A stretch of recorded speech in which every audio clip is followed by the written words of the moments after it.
Ooh, very good question. Oh, good question.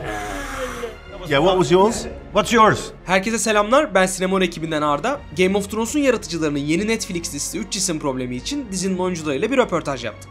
Hem dizi üzerine hem de sevdikleri filmler üzerine konuştuk. Şimdiden iyi seyirler. Hi, I'm Arda from Sinemori'ye and I hope you all good. Hello, hello. Very good, thank you, mate. Before starting, I want to say I'm really happy to do this with you. This is my first global interview and it still feels amazing for me. Congratulations. Well, you're doing great. Cool. Congratulations, man. It's an honor for us, thank you. Thank you. Now I have some questions for you and I can start with the first one. Christ. Another countdown.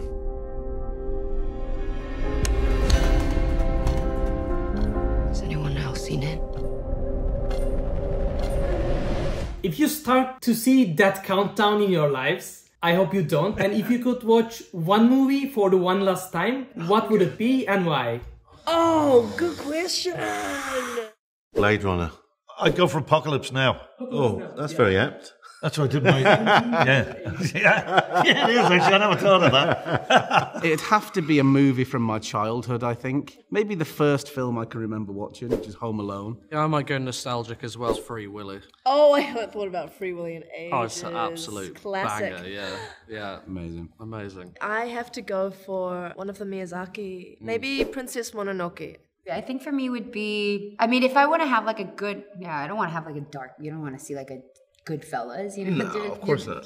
You're dying. You don't want to, yeah, do like The Notebook. The Notebook? Yeah, because it makes me like on. emotional and believe in love. I would leave with like, oh, love does exist. And that's it. I would probably pick The Godfather. Why? You want to watch something uplifting, not dark. You're I don't dying. know. I feel like, man, we like gangster movies. Wouldn't they like rile it up and make it worse? Probably. Yeah, he wants to say goodbye with a classic. Yeah. What's yours? Phantom Threads from Paul Thomas Anderson. It's like my all-time favorite. Oh, Paul Thomas Anderson with Daniel Day-Lewis, Phantom Thread. I've never seen that. Oh, right, yes. I wouldn't want to watch something depressing, and yet all the movies that I love are a little bit depressing.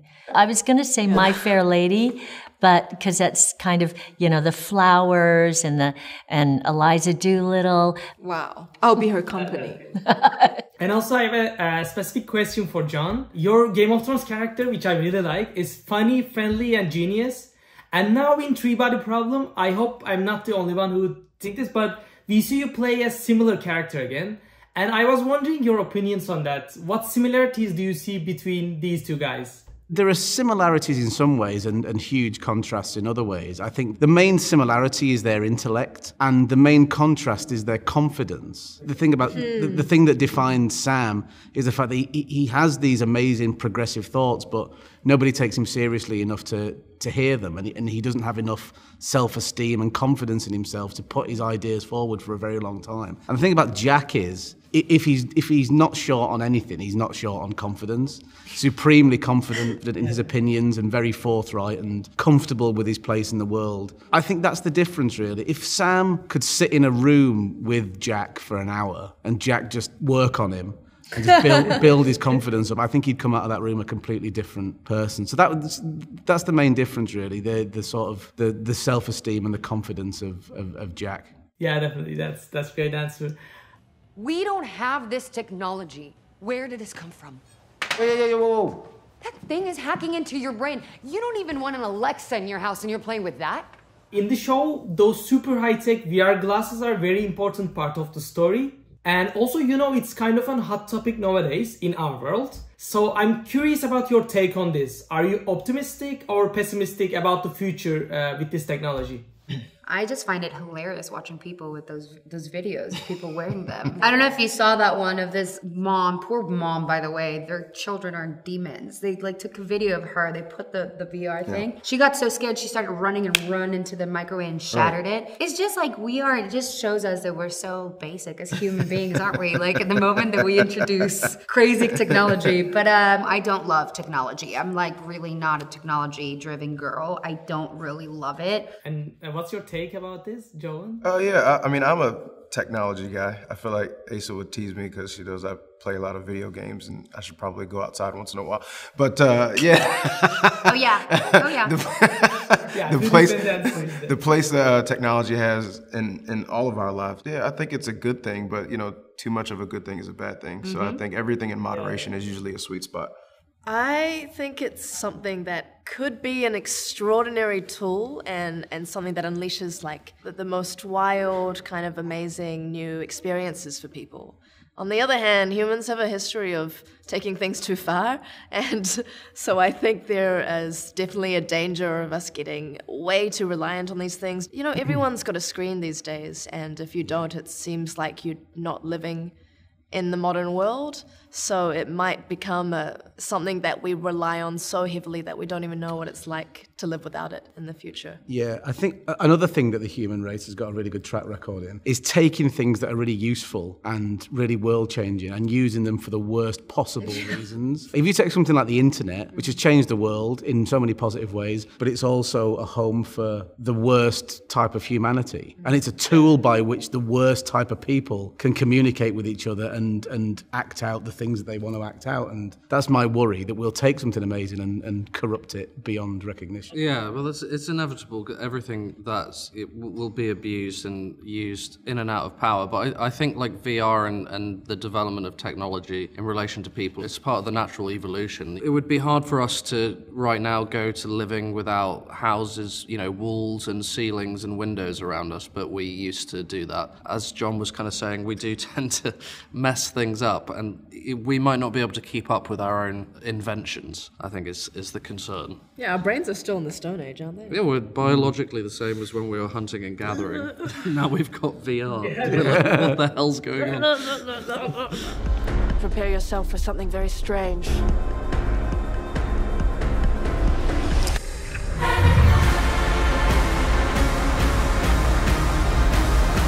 One of the most interesting parts of the show is that it visits different time periods and locations around the world. And while watching, I really wondered which one would fit me better. So I want to ask this: if you have a chance to experience a specific time and place in history, what would you choose? Ooh, very good question. I think I'd like to have a look at when it was at the peak of its power, the Roman Empire. Just to have a wander around and see what a very advanced society was like before it collapsed. Although that's maybe what I'm doing now.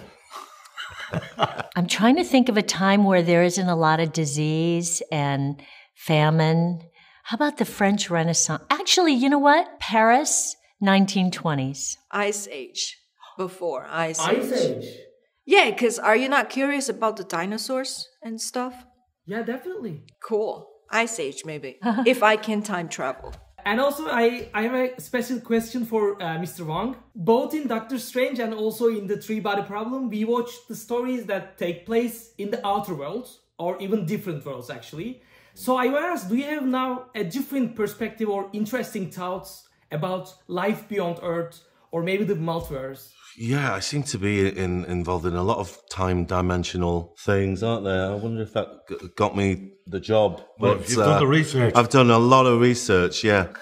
I don't know, you know what? I'm not brilliant with those numbers and facts that you've got. What was it about? Oh, 1 billion sun? I love it. Go on, tell them, Liam. I mean, it's... yeah, no, there was an interesting fact. There's in our galaxy, there's an estimate of 100 billion suns, right? So our one sun, all our planets go around, solar system, 100 billion. And in the visible universe that we can see from Earth, there's an estimate of 2 trillion galaxies. So that's 2,000 billion galaxies. So there's a very, very good chance of what you're talking about, which is another world or a different dimension or whatever it may be, is out there. Statistically, it looks pretty reliable that there's going to be somebody or something out there. But I mean, you look in the sea and you look at octopuses, and I think octopuses are aliens. You had octopus the other night, didn't you?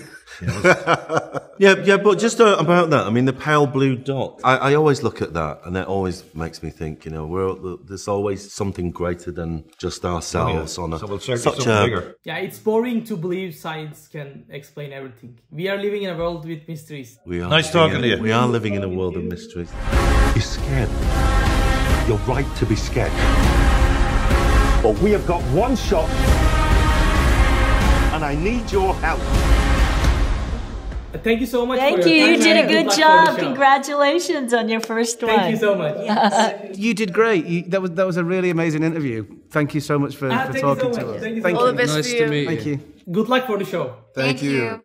Thank you very much, sir. Here's to solving them.